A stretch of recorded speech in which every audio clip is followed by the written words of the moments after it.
Então eu vou falar sobre esse deus, Refã. Eu sei que vocês já devem ter ouvido falar. Ele recebe vários nomes, inclusive o Senhor das Moscas. E dependendo das traduções, algumas pessoas ficam assim meio debatendo que não seria o mesmo deus, que esse deus não é Saturno. Então nós vamos aqui ver várias referências, alguns dados que podem clarear essa questão. Existe um malabarismo para negar que o hexagrama seria a estrela de Refã. Existe um malabarismo.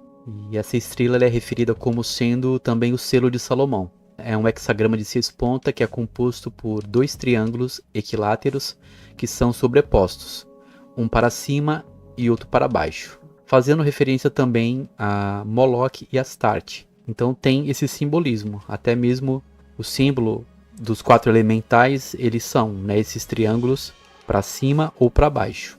Aqui mais uma simbologia, tem até numerologia envolvida. Eu achei essa imagem aqui, achei interessante. Tem o touro aqui, um egípcio, uma ave aqui que parece que é uma águia. E aqui embaixo acho que é um leão. Então tem todo um simbolismo que você encontra referências em várias fontes de pesquisa que o hexagrama ele realmente é um símbolo de magia. E também usado para invocações de todo tipo, até demoníacas. Ele está relacionado, como eu falei, ao deus Saturno, o deus romano, né, da dissolução, abundância, riqueza e fertilidade. Tem muitos cristãos que usam essa estrela, mas ela esconde significados cabalísticos e ocultos profundos. Nós já vimos aqui em outros estudos, eu já apresentei que ela se refere à estrela de Moloch, e também isso aí nós encontramos no livro dos Atos dos Apóstolos, e também encontramos essa estrela sendo citada na profecia de Amós 5:26. Oferecestes-me vós sacrifícios e oblações no deserto por 40 anos, ó casa de Israel. Antes levaste a tenda do vosso Moloque e o altar das vossas imagens, a estrela do vosso Deus que fizeste para vós mesmos. Portanto vos levarei cativos para além de Damasco, diz o Senhor, cujo nome é o Deus dos exércitos. Então a maior referência que é citada para essa estrela, né, sendo estrela de Moloque, seria aqui. Mas em outras traduções, em Atos, tem a referência desse nome Refã também. E é interessante a gente analisar alguns pontos, né, porque aqui você vê nessa escultura aqui, de um monumento, tem a face de um touro sobre a estrela. Então já mostra que está realmente ligado a essa imagem aí. Esse aqui é chamado talismã de Saturno, que foi usado, de acordo com a mitologia, que seria o selo de Salomão. O selo de Salomão é um símbolo mágico que estava gravado em um anel, ou em um vaso, coisa do tipo. E de um lado tinha a estrela de Astarte, que é essa aqui de 5 pontas, e a estrela de Moloch, que é essa aqui, o hexagrama.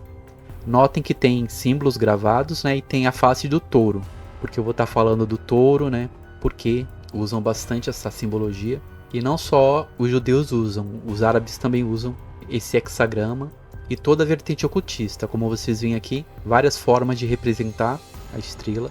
Uma das referências que eu encontrei é um filme chamado O Senhor das Moscas, que na verdade é um livro. É um livro que foi publicado por um britânico e ele nos traz umas referências interessantes. É sobre o título O Senhor das Moscas. Por que Senhor das Moscas? Porque Baal ou Baal-zebu, Beelzebu, é chamado de Senhor das Moscas. Então, existem muitas simbologias ocultas relacionadas ao hexagrama. Este símbolo tem uma relação tanto com Baal ou Baal-zebu, uma figura demoníaca em forma de touro ou boi, chamado também de Senhor das Moscas, Baal, Senhor dos trovões, da agricultura e da fertilidade. Então nós vemos aqui que é um deus da fertilidade e ele está também associado à morte e à crueldade. E esse título, né, foi explorado por esse autor aí, William Gold, e ele escreveu um romance, né, mostrando uma história que faz referência à guerra e corresponderia nessa entidade aí, o Beelzebu. É demônio associado ao orgulho e à guerra. Aconteceu um naufrágio e várias crianças ficam então numa ilha. E o autor usa esse exemplo para abordar esse tema aí do pecado original e que eles terminam criando guerras lá na ilha. A obra O Senhor das Moscas narra a história de um grupo de crianças que estão fugindo de uma possível guerra mundial, na qual a cidade deles foi devastada por bombardeios. Aí o livro também explora a simbologia da concha como uma metáfora das trevas, porque os mundos infernais também fazem relação com o abismo dos mares e usa a simbologia da concha. Como eu citei aqui em outras lives sobre o espiral, se você assistir o filme ou ler o livro, você vai ver que o autor usa simbologias, usa a concha. A concha é uma maneira de chamar os meninos lá na ilha para se reunirem.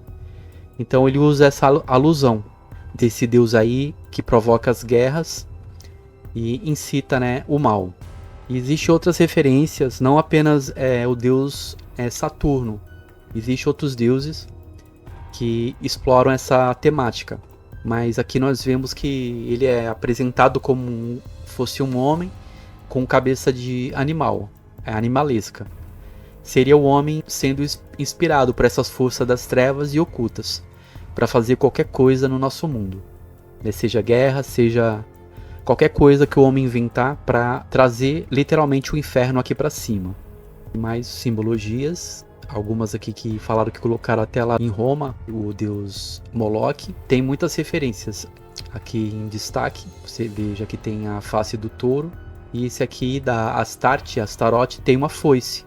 Porque havia os rituais, tanto no culto de Moloch quanto de Astarote, que era de castração. Isso você vai ver em toda a literatura, principalmente no culto a Cibele. Cibele é considerada a deusa Astarote para os romanos, por causa do sincretismo religioso. Mas você vai ver que existe nos rituais de Cibele a castração. Porque os romanos eles conheciam Moloch pelo nome de Saturno. Como eu já falei, que também tem o nome de Cronos, então tem esse sincretismo. O Moloch ele é o deus do caos e da guerra, com certeza. Pode ser Baal, que também é deus dos trovões, ou o próprio Moloch. Aí vocês vão ver esses acontecimentos, morte de muitas pessoas, sacrifícios em massa, tá tudo relacionado. E também os astrólogos, eu estava até comentando hoje no Telegram essa nota, que os próprios astrólogos estão falando que estamos numa transição aí, que o planeta Plutão, que é o planeta que representa o Hades, o inferno, ele adentrou no signo de Capricórnio e logo ele vai adentrar no signo de Aquário.